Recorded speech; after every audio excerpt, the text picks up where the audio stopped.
الحمد للہ رب العالمین والصلاة والسلام علی نبینا محمد وعلی آلہ وصحبہ اجمعین اما بعد۔ اللہ کے فضل و کرم سے، اللہ کی توفیق سے، اللہ کی مدد سے آج ہم ہیں عمدۃ الاحکام کے ساتھ۔ عمدۃ الاحکام صحیح بخاری اور صحیح مسلم کی احادیث پہ مشتمل ایک عظیم الشان کتاب ہے، اور اس کتاب میں ہم پڑھ رہے ہیں وہ احادیث جن کا تعلق بیع سے ہے، چیزوں کی خرید و فروخت سے ہے، شاپنگ سے ہے۔ حدیث کا نمبر ہے 264 اس حدیث کے راوی ہیں جناب عبداللہ بن عمر رضی اللہ تعالی عنہما، خود بھی صحابی ہیں اور ان کے والد محترم بھی صحابی ہیں۔ یہ کہتے ہیں کہ ان رسول اللہ صلی اللہ علیہ وسلم قال، کہ بے شک رسول اللہ صلی اللہ علیہ وسلم نے فرمایا، من ابتاع طعاما فلا یبعہ حتی یستوفیہ، کہ جو ابتاع خریدے طعاما کسی قسم کا غلہ،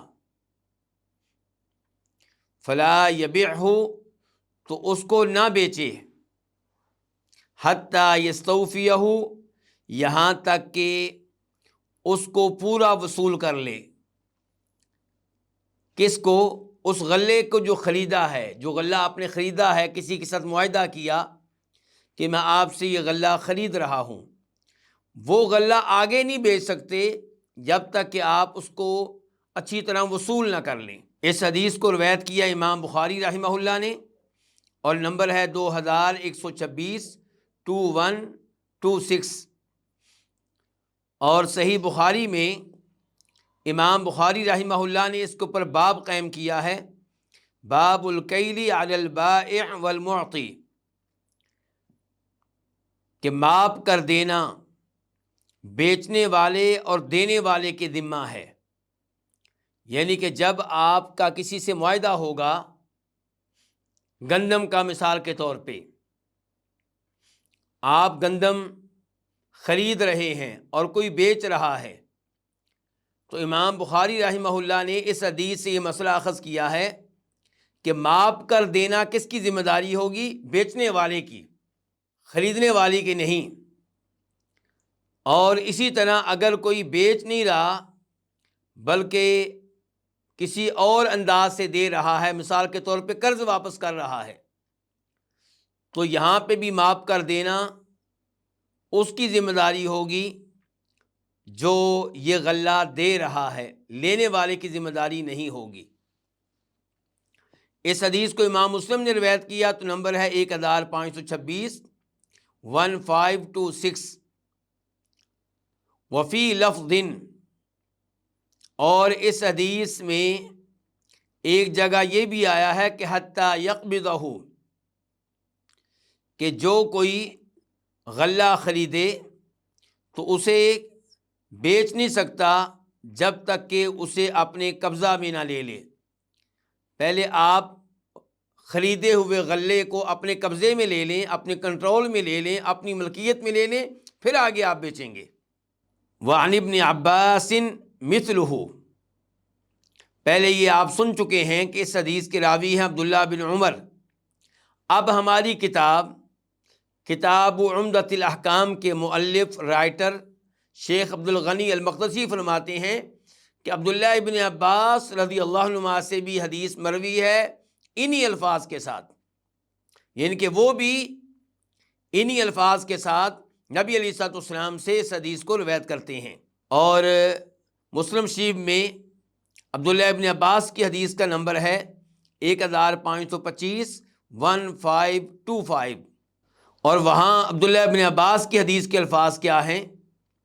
وہ یہ ہیں کہ من ابتاع طعاما فلا یبعہ، کہ جو کوئی غلہ خریدے وہ غلہ، خریدا ہوا غلہ آگے نہیں بیچ سکتا حتی یستوفیہ، یہاں تک کہ اس کو اچھی طرح وصول کر لے۔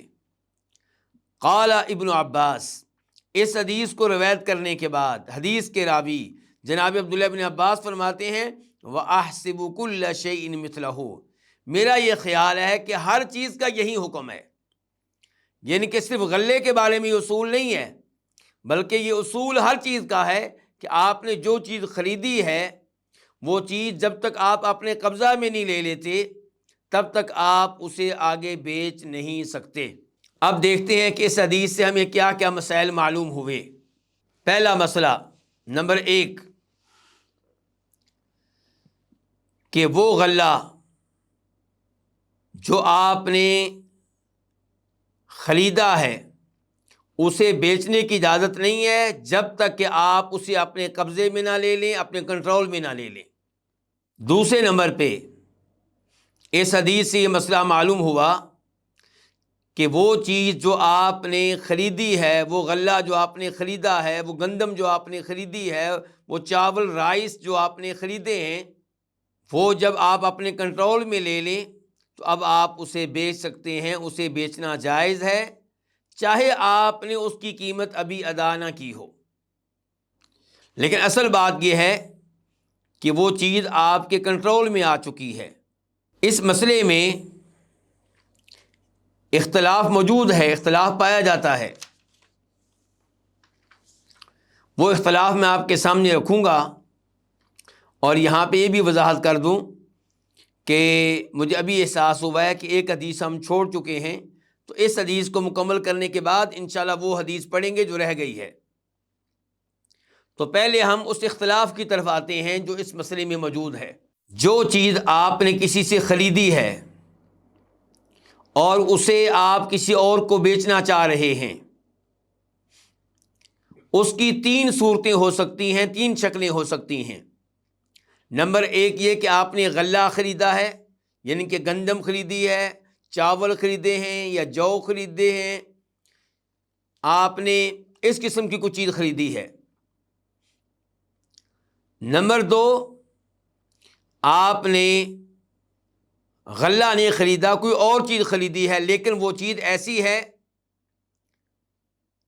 جس کو ماپا جاتا ہے کسی برتن میں، یا اسے تولا جاتا ہے کلو گرام وغیرہ کی شکل میں، یا اس کی پیمائش کی جاتی ہے جیسا کہ کپڑے کی جاتی ہے، یا اسے شمار کیا جاتا ہے جیسا کہ کئی ممالک میں مالٹے شمار کر کے دیے جاتے ہیں، 1 درجن 2 درجن، یا کئی ممالک میں کیلے شمار کر کے دیے جاتے ہیں۔ معذرت مثال یہ کیلے کی یہاں پہ مثال صحیح نہیں رہے گی، کیونکہ یہاں پہ بات ہو رہی ہے کہ وہ چیز جو غلے کے علاوہ ہے، ویسے کیلا غلہ کے علاوہ ہی ہے، تو یہ شمار کر کے دیا جاتا ہے۔ اور تیسرے نمبر پہ کوئی اور چیز ہو جو نہ غلہ ہے اور نہ ہی غلے کے علاوہ ایسی چیز ہے جس کو ماپا جاتا ہو یا تولا جاتا ہو یا پیمائش کی جاتی ہو یا شمار کیا جاتا ہو۔ تو اب یہ 3 اقسام ہوگی، 3 شکلیں ہوگی اس چیز کی جو آپ نے خریدی ہے اور اس کو آپ آگے بیچنا چاہ رہے ہیں۔ پہلی صورت کیا تھی کہ وہ چیز جو آپ نے خریدی ہے اور آگے بیچنا چاہ رہے ہیں وہ غلہ ہے، تو یہ چیز آپ نہیں بیچ سکتے جب تک کہ آپ کے قبضہ میں نہ آ جائے، آپ کے کنٹرول میں نہ آ جائے، اور اس مسئلے میں علماء کرام کا تقریباً اجماع ہے، اتفاق ہے۔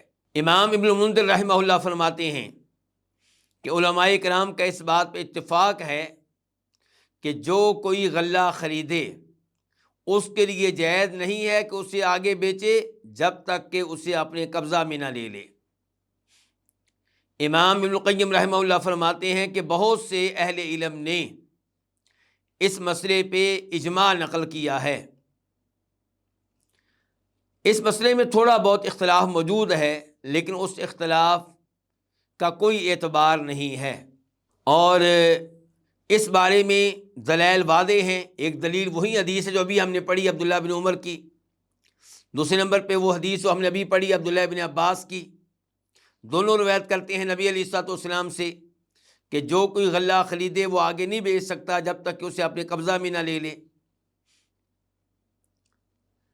اور اس مسئلے میں تیسری حدیث ہوگی حکیم بن حزام کی، جسے روایت کیا امام نسائی رحمہ اللہ نے۔ وہ کہتے ہیں کہ میں نے صدقہ کے غلہ میں سے غلہ خریدا تو اس میں مجھے بہت فائدہ ملا، لیکن میں نے اس سے آگے بیچا تھا قبضہ میں لینے سے پہلے، تو میں نبی علیہ الصلوۃ والسلام کے پاس آیا، میں نے آپ کو یہ بات بتائی، تو آپ نے کہا تھا لا تبعہ حتی تقبضہ، جب تک کہ اسے اپنے قبضے میں نہ لے لو، اپنے کنٹرول میں نہ لے لو، اسے آگے بیچنے کی اجازت نہیں ہے۔ اور اس مسئلے میں ایک اور حدیث بھی موجود ہے ہمارے پاس، عبداللہ بن عمر کی حدیث ہے۔ وہ کہتے ہیں کہ میں نے لوگوں کو دیکھا نبی علیہ الصلوۃ والسلام کے زمانے میں، وہ کوئی چیز ڈھیر کی شکل میں خریدتے۔ ڈھیر کی شکل میں اس کا کیا مطلب ہے؟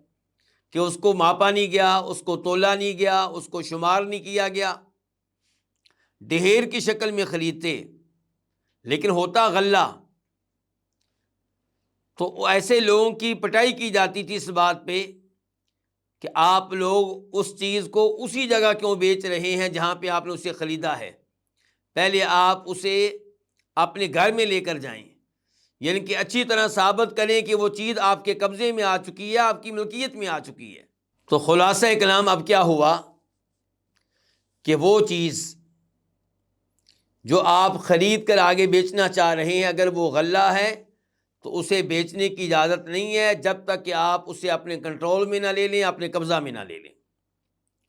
دوسرے نمبر پہ وہ چیز جو آپ نے خریدی ہے، آگے بیچنا چاہ رہے ہیں، وہ غلہ کے علاوہ کوئی چیز ہے، لیکن ایسی چیز ہے جسے ماپا جاتا ہے۔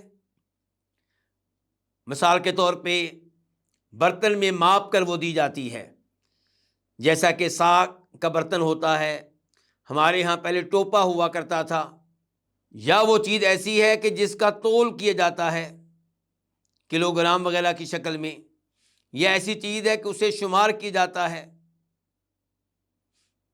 اس کی مثال پہلے دے چکا ہوں، مثال کے طور پہ مالٹے ہیں، کیلے ہیں، یا ایسی چیز ہے جس کی پیمائش کی جاتی ہے۔ اس صورت کی مثالوں میں سے ایک مثال چینی بھی ہو سکتی ہے۔ چینی جو ہے ظاہر ہے یہ غلہ نہیں ہے، اسی لیے زکوٰۃ الفطر کی شکل میں آپ چینی نہیں دے سکتے کیونکہ وہ غلہ نہیں ہے، اور زکوٰۃ الفطر میں غلے اور فطرانے میں کیا دیا جائے گا؟ غلہ دیا جائے گا۔ لیکن چینی کو بہرحال تولا جاتا ہے۔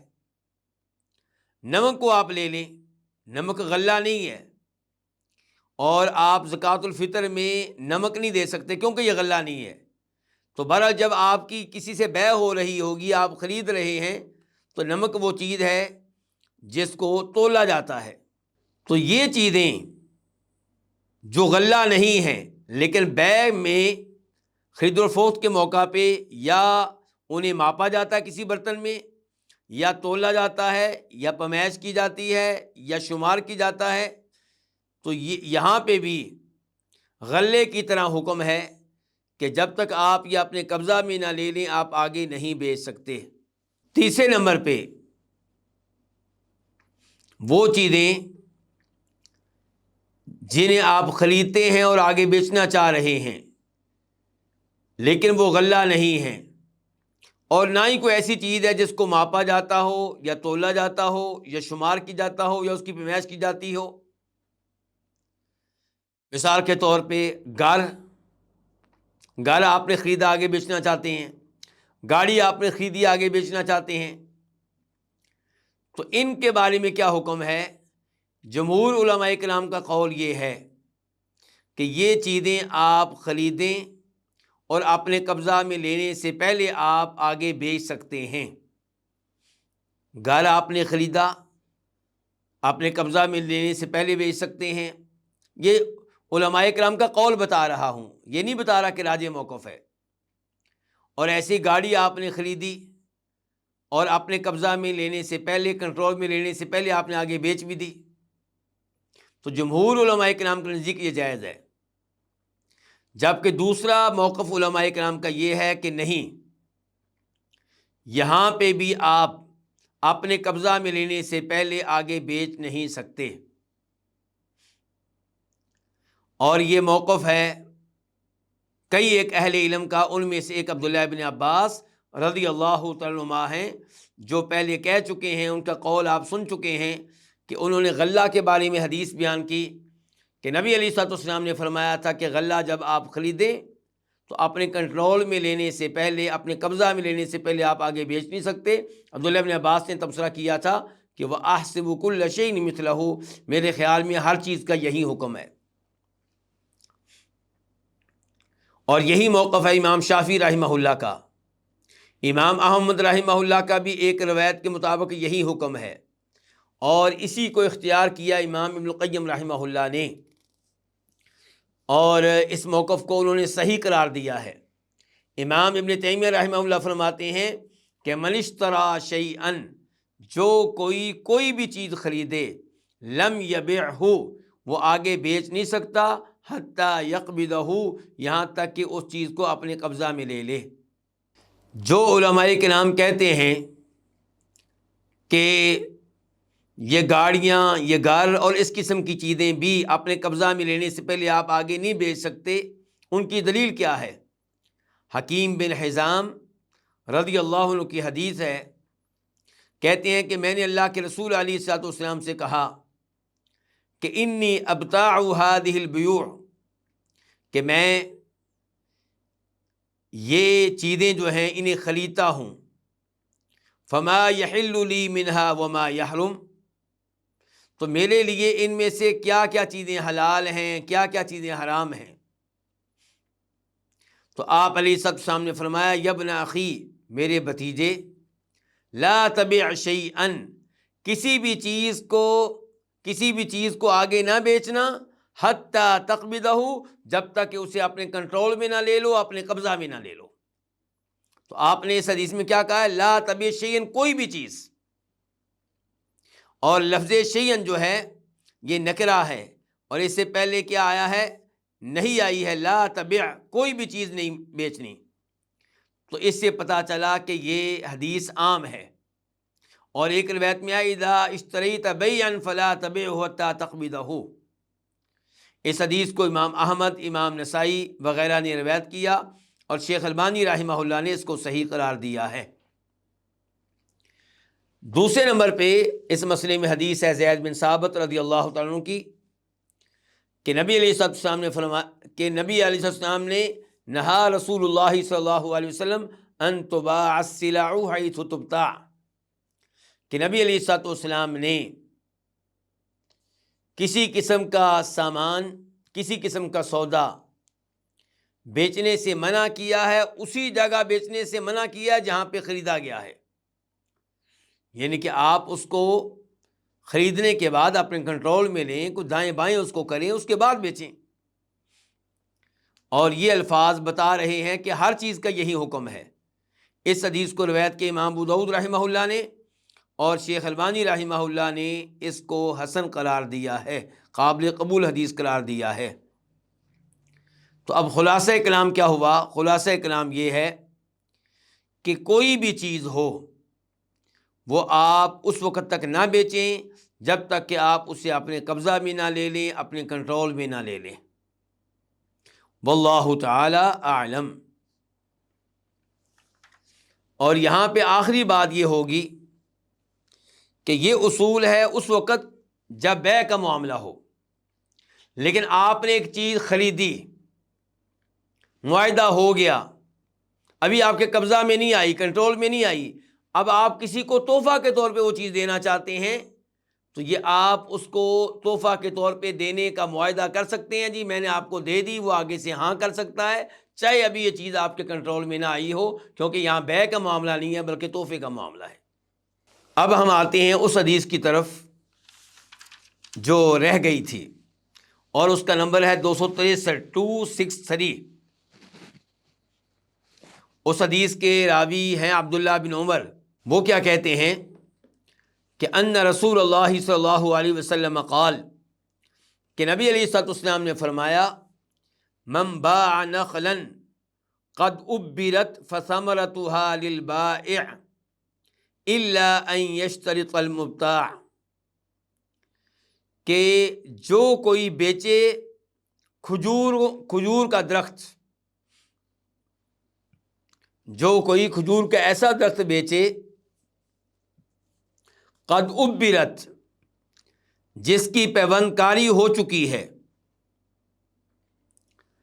پیوند کاری سے کیا مراد ہے؟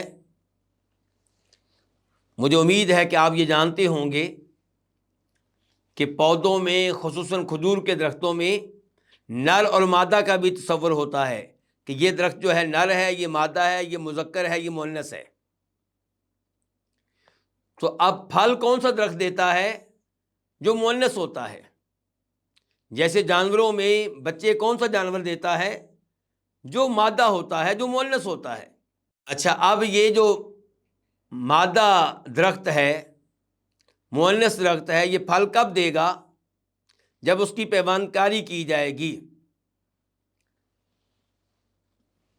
مذکر اور مؤنث کو ملایا جائے گا، یعنی کہ جو نر درخت ہے اس کے گھابا لیا جائے گا، گھابے کی کچھ چیزیں لی جائیں گی اور ان کا چھڑکاؤ کیا جائے گا، ان کو ڈالا جائے گا مؤنث اور مادہ درخت کے گھابا پہ، تو اب جو ہے وہ پھل پیدا ہوگا۔ تو یہ عمل اگر ہو چکا ہے اس درخت کے ساتھ جس درخت کی آپ نے بیع کی ہے، جس کو آپ نے بیچا ہے، فثمرتها، تو فرماتے ہیں نبی کریم صلی اللہ علیہ وسلم، تو اس کا پھل، یعنی کہ اس درخت کا پھل للبائع، بیچنے والے کا ہوگا، الا ان یشترط المبتاع، الا یہ کہ شرط لگا لے وہ شخص جو خریدنے والا ہے۔ خریدنے والا کہتا ہے بیچنے والے سے کہ میں کھجور کا یہ درخت آپ سے تب لوں گا جب اس کے اوپر لگا ہوا پھل بھی میرا ہو۔ تو وہ بیچنے والا کہتا ہے ٹھیک آپ کا ہوگا، تو پھر شریعت کو اس پہ کوئی اعتراض نہیں ہے۔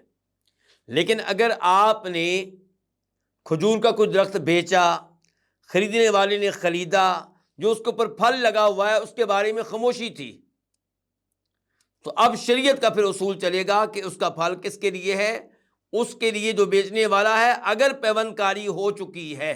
اس حدیث کو روایت کیا امام بخاری رحمہ اللہ نے، اور نمبر ہے اس کا 2204 2204، اور امام مسلم رحمہ اللہ نے نمبر ہے 1543 1543،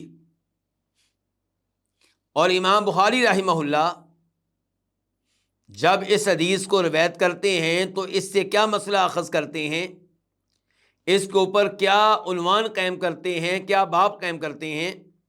وہ کہتے ہیں باب من باع نخلا قد ابرت او ارضا مزروعتا او باجارہ، باب ہے اس شخص کے بارے میں جو بیچے کھجور کا درخت، ایسا درخت جس کی پیوند کاری ہو چکی ہے، یا جو ایسی زمین بیچے جو کھیتی والی ہے، جس میں کھیتی لگی ہوئی ہے،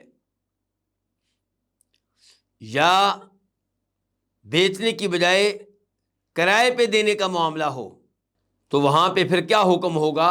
یہ عنوان قائم کیا امام بخاری رحمہ اللہ نے، اور پھر یہ حدیث لے کر آئے ہیں۔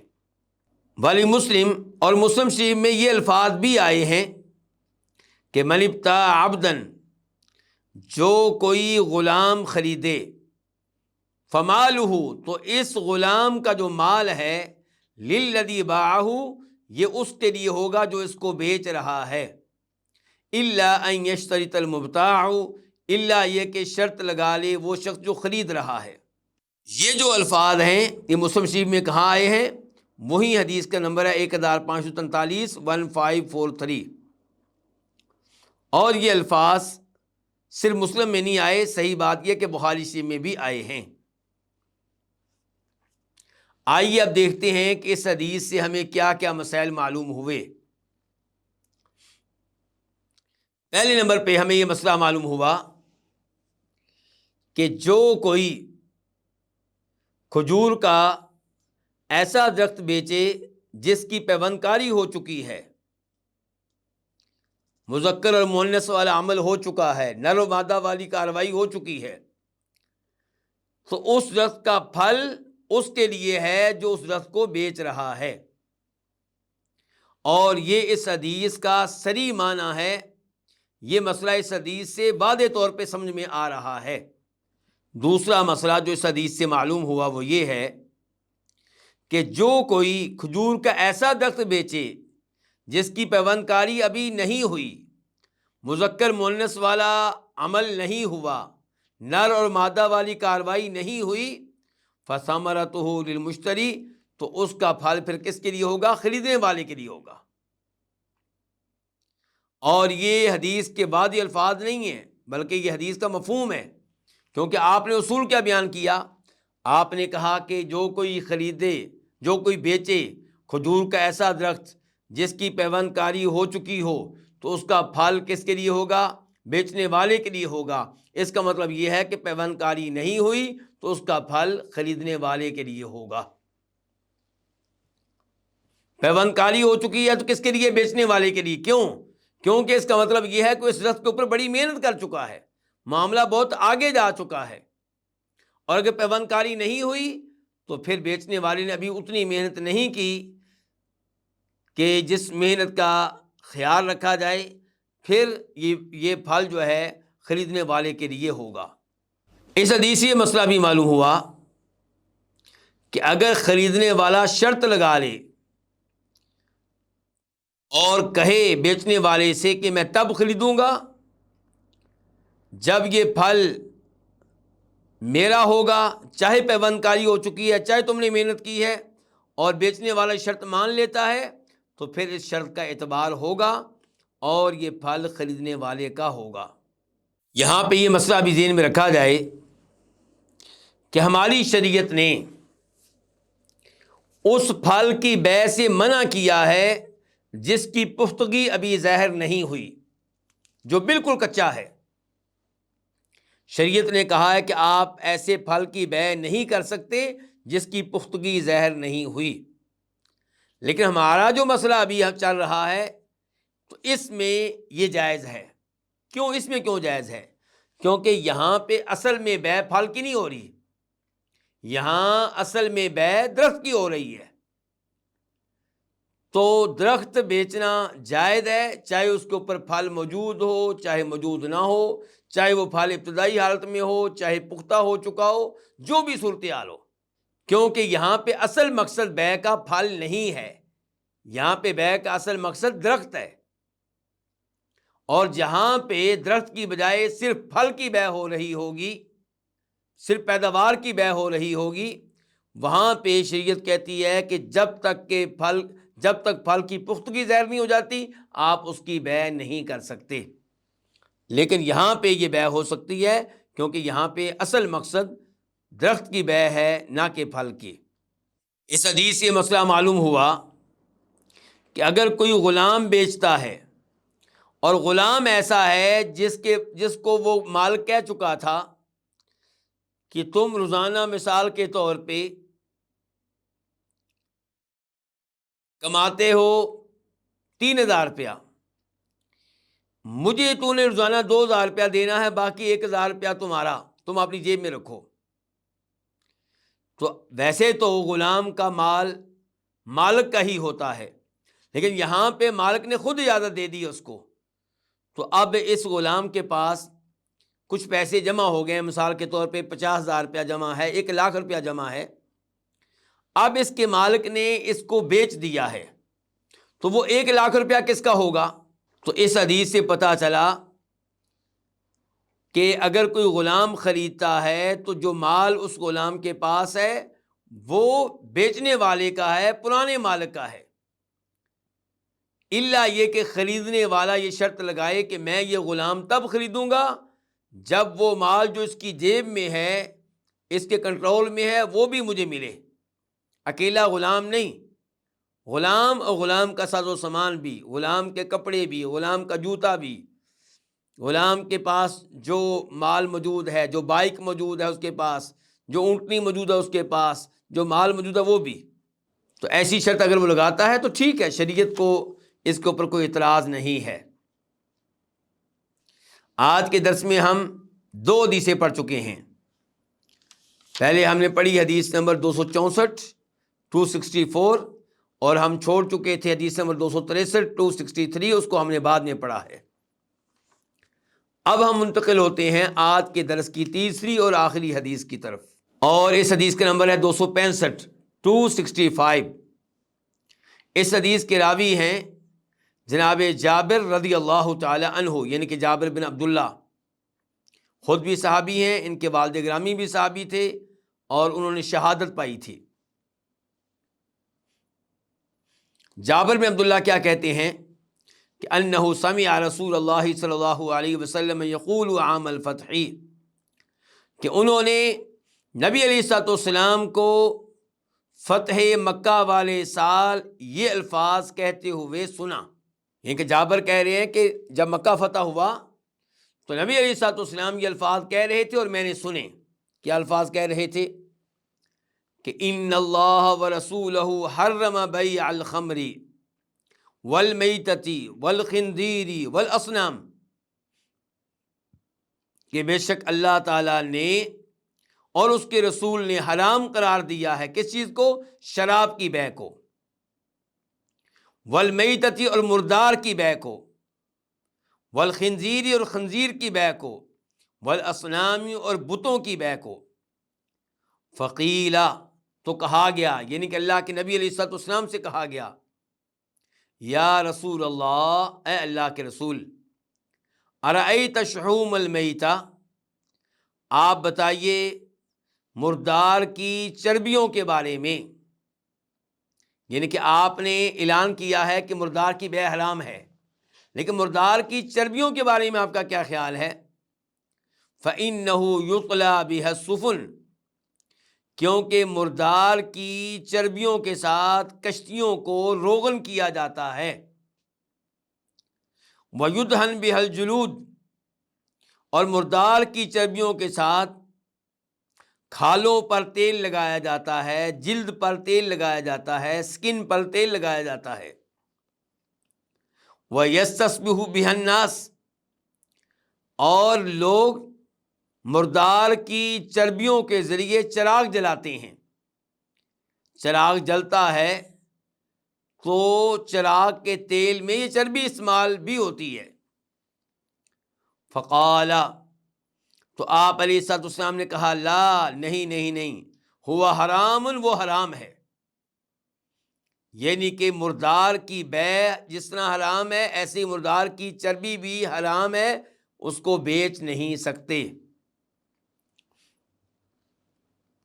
ثم قال رسول اللہ صلی اللہ علیہ وسلم عند ذلك، پھر فرمایا نبی علیہ الصلوۃ والسلام نے اس موقع پہ، قاتل اللہ الیہود، اللہ تعالیٰ تباہ و برباد کرے یہودیوں کو، ان اللہ لما حرم شحومہا، کہ بے شک اللہ تعالیٰ نے جب مردار کی چربیوں کو حرام قرار دیا تو جملوہ، انہوں نے کیا کیا؟ انہوں نے اس چیز کو پگھلایا، یعنی کہ آگ کے اوپر رکھ کر اس کو پگھلایا، ثم باعوہ، پھر اس کو بیچا، یعنی کہ ہیلے سے کام لیا کہ چلے جی مردار کی چربی تو بیچنا حرام ہے، ہم اس کو پگھلا لیتے ہیں اور اب تیل کے طور پہ بیچتے ہیں۔ فَأَكَلُوا ثَمَنًا، تو انہوں نے اس کی قیمت کھائی، یعنی کہ اس وجہ سے نبی علیہ السلام نے ان پہ لعنت فرمائی۔ اس حدیث کو روایت کی امام بخاری رحمہ اللہ نے، حدیث کا نمبر ہے 2236 2236، اور امام مسلم رحمہ اللہ نے حدیث کا نمبر ہے 1581 1581، اور ہماری کتاب کے مؤلف رائٹر شیخ عبدالغنی المقدسی وہ کہتے ہیں کہ جملوہ کا معنی اذابوہ، یعنی کہ انہوں نے چربی کو پگھلایا۔ تو یہ حدیث بڑی عظیم حدیث ہے۔ یہ جناب جابر نے کب سنی آپ علیہ الصلوۃ والسلام سے؟ جب مکہ فتح ہوا، یعنی کہ ہجرت کے 8ویں سال۔ یہاں پہ آیا ہے المیتہ، جس کا ترجمہ ہم نے کیا مردار، کہ مردار کی بیع کو آپ نے حرام قرار دیا۔ مردار کہتے کس کو ہیں؟ وہ جانور جو خود بخود مر جائے، یعنی کہ ذبح نہیں کیا گیا، خود ہی مر گیا، یا پھر اسے ذبح کیا گیا لیکن شرعی طریقہ نہیں تھا ذبح کرنے کا، تو وہ بھی کیا کہلائے گا؟ وہ جانور بھی مردار کہلائے گا۔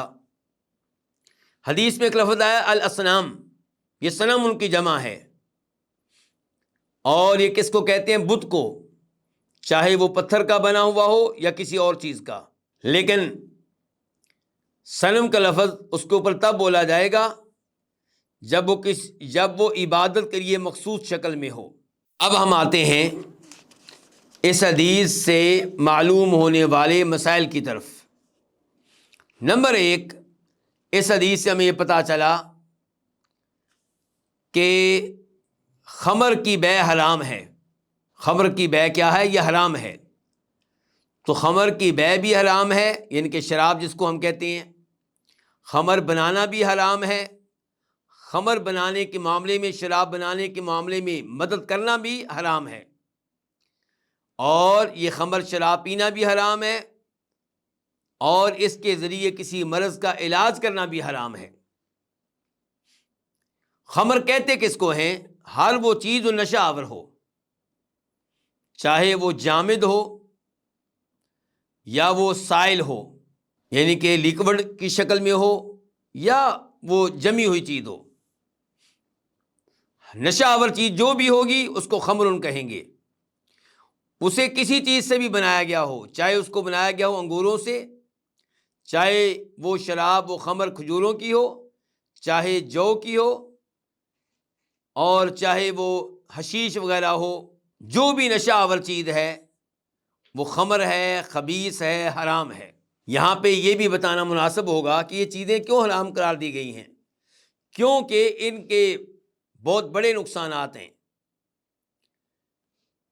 ان کے نقصانات کا تعلق عقل سے بھی ہے، عقلی طور پہ نقصان پہنچتا ہے، دین کے لحاظ سے نقصان پہنچتا ہے۔ یعنی کہ یہ شراب مثال کے طور پہ آپ لے لیں، شراب آپ کو نقصان پہنچائے گی عقلی طور پہ بھی، آپ کے دین کو بھی، کہ آپ شراب کی حالت میں آپ نماز نہیں پڑھ سکیں گے۔ ممکن ہے کہ آپ کو جرم کر بیٹھیں شراب کی حالت میں، اور بدنی طور پہ بھی اس کے نقصانات ہیں، جسم کو نقصان پہنچتا ہے، مال بھی ضائع ہوتا ہے۔ تو نقصانات ہی نقصانات ہیں، اس لیے شریعت نے خمر کو، شراب کو حرام قرار دیا ہے۔ ایسے ہی شریعت نے المیتہ کو حرام قرار دیا، جس کا ترجمہ ہم کرتے ہیں مردار۔ تو میتہ کا، مردار جانور کا گوشت بھی حرام، اس کی چربی بھی حرام، اس کا خون بھی حرام، اور اس کے جسم کی ہر وہ چیز حرام جس میں زندگی ہوتی ہے۔